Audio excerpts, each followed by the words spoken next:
Alexander of Macedonia is perhaps the greatest commander in human history.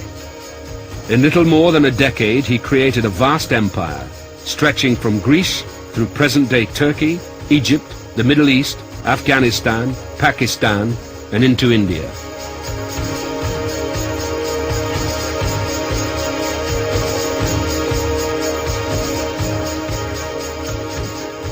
He had a persona, an image, a charisma, if you like, which somehow has come down the ages almost undimmed. Now, in part, of course, he worked upon this himself. He's undoubtedly a great publicist of his achievements and so forth. The very fact he named so many cities Alexandria around the empire proves that very point, I think. But he has a certain, I don't know, tremendous romantic quality.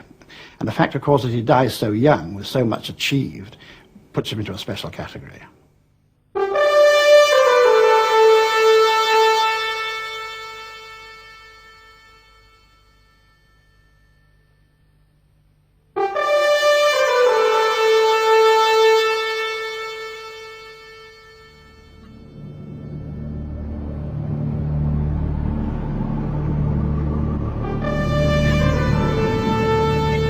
Alexander was born in 356 BC in the kingdom of Macedonia in northern Greece.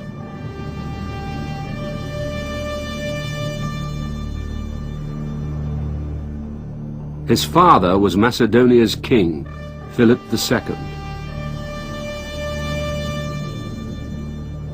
Philip was a man of war, whose life was spent conquering new territories and overrunning the city-states of Greece. It was during these turbulent years that Alexander's character was formed.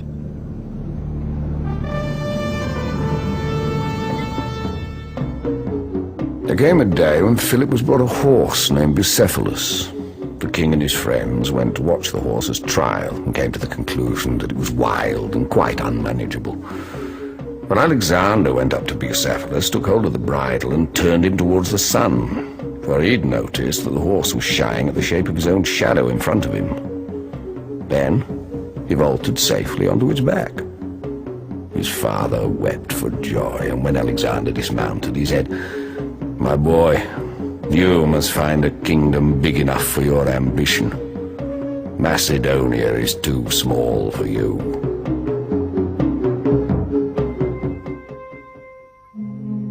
The philosopher Aristotle was then paid by Philip to teach the 13-year-old Alexander art, literature, and music. After 3 years, aged 16, he returned to the royal palace.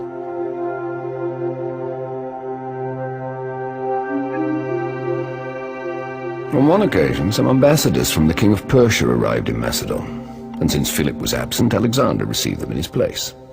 He talked freely with them and quite won them over, not only by the friendliness of his manner, but also because he didn't trouble them with any childish or trivial inquiries, but questioned them about the distances they'd travelled by road, the nature of the journey through Persia, the character of the king, his experience in war, and the military strength of the Persians.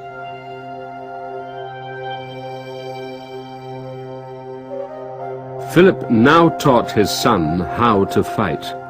Alexander learnt quickly, and together they led the army in the conquest of Greece. A king such as Philip had many enemies. When Alexander was only 20, his father was assassinated. In an atmosphere of suspicion and recrimination, Alexander became the new king. He had invincible power of endurance, a keen intellect. He was brave and adventurous and hungry for fame.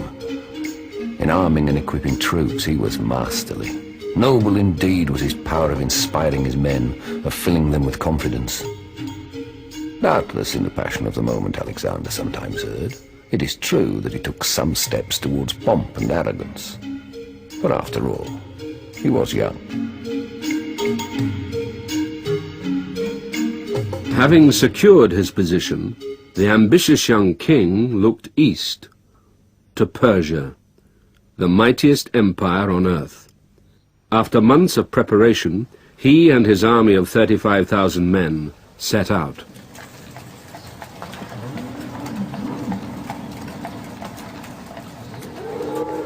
got the professional soldiers, you've got the royal court, you've also got the wagons raising enormous clouds of dust, you've got the herds of animals being driven along for food, you've got the female hangers-on who attach themselves to this increasingly successful army, you've got the merchants, the traders, trying to cash in on this great economic opportunity. You've got a diverse assembly of intellectuals, experts, who are also cashing in on the gravy train. You've got the people who are measuring the roads along which they're marching. You've got an official historian. You've got poets. You've got people interested in botany who will record the various new species of plants that they come across. You've got geographers. You've got people interested in mineral wealth. When they come across bitumen in Iraq, this is something which they comment on, they investigate it, they set a light to it, pour it on some poor unfortunate slave, and set it alight. When he was at leisure, his first act after rising was to sacrifice to the gods, after which he had breakfast. The rest of the day would be spent in hunting or administering justice, planning military affairs, or reading. If he were on a march, which required no great haste, he'd practice archery as he rode, or mounting and dismounting from a moving chariot, and he often hunted foxes or birds. He sat long over his wine because of his fondness for conversation. And although at other times his company was delightful and his manner full of charm beyond that of any prince of his age, yet when he was drinking, he would sometimes become offensively arrogant, not only give way to boasting, but also be led on by his flatterers.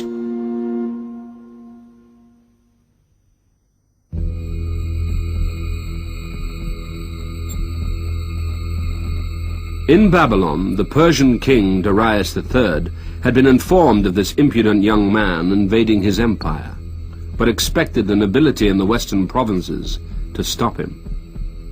But at the river Granicus, Alexander faced the army these nobles had assembled. With courage and swiftness, he crushed it.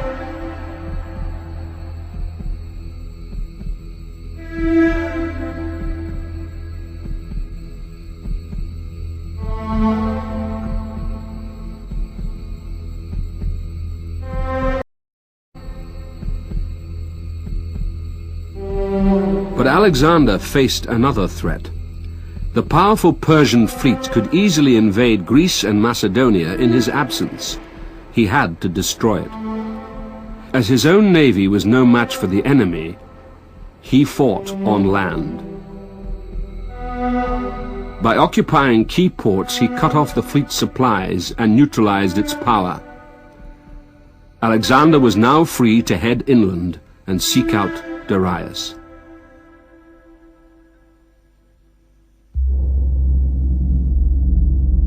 Darius had used his time wisely, raising troops from his many provinces and hiring mercenaries from Greece. A huge force of up to 200,000 men gathered at Babylon. Since the future of his throne was at stake, Darius decided to lead the army personally. The Persian king, accompanied by his wife, mother, children, and harem, set out from Babylon to confront the young Macedonian.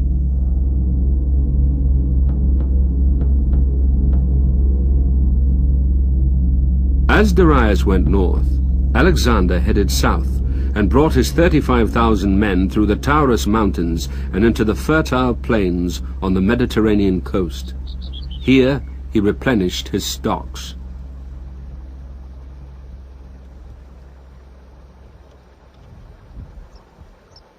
Alexander did live off the land. He lived off the well-organized system of supplies that supported the Persian provincial capitals. And Alexander has the military muscle to grab these, to claim them for himself, to exploit them.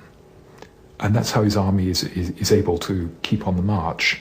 It would have been very difficult at some points for his army to go back on their tracks, because there wouldn't have been any food.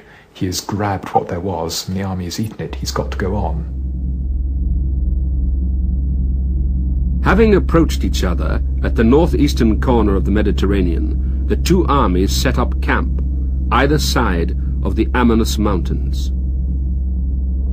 Darius had chosen to fight on a wide open plain where his numerical advantage could be decisive. There he waited, but Alexander failed to appear. With winter approaching and supplies running low for his large army, Darius had little choice but to break camp and go in search of his enemy. Alexander began to march along the coast. But unknown to both, as Darius went north, Alexander passed him on the other side of the mountains, going south. Reaching the village of Issus, Alexander established a camp for his wounded and sick troops before moving on. When Darius reached the coast, he was surprised to discover that Alexander's army had already passed that point. Hurrying after him, he arrived at Issus, where he had the hands of Alexander's sick troops cut off so they would never fight again. Then he continued south until stopping on the northern bank of the river Pinyar. Alexander was amazed when informed that the Persians were only a day's march behind him. But unperturbed, he simply turned his army around. Alexander's moves and decisions before the Battle of Issus show him emerging as a great commander. First of all is his total determination to force a major battle as the only way in which he is going to get the results he requires in the particular campaign, and even though he is facing, of course, a much larger opponent. But also a point before the Battle of Issus I particularly admire is the way in which he was not thrown by the sudden arrival of totally unexpected intelligence to the effect that Darius and his army was behind him rather than in front of him. Now, that is usually a very unfortunate circumstance to find the enemy operating on your lines of communication. Alexander, though, is a kind of man who welcomed this opportunity and immediately set about to make the most of the changed situation. From dawn the next day, Alexander marched until he could see his formidable opposition on the horizon. He was outnumbered 6-1, perhaps more. Darius had raised a huge force of approximately 10,000 cavalry and 200,000 infantry. Alexander had over 5,000 cavalry, but only 30,000 infantry. He was nevertheless sure that before the day was out, his opponent's army would have been destroyed.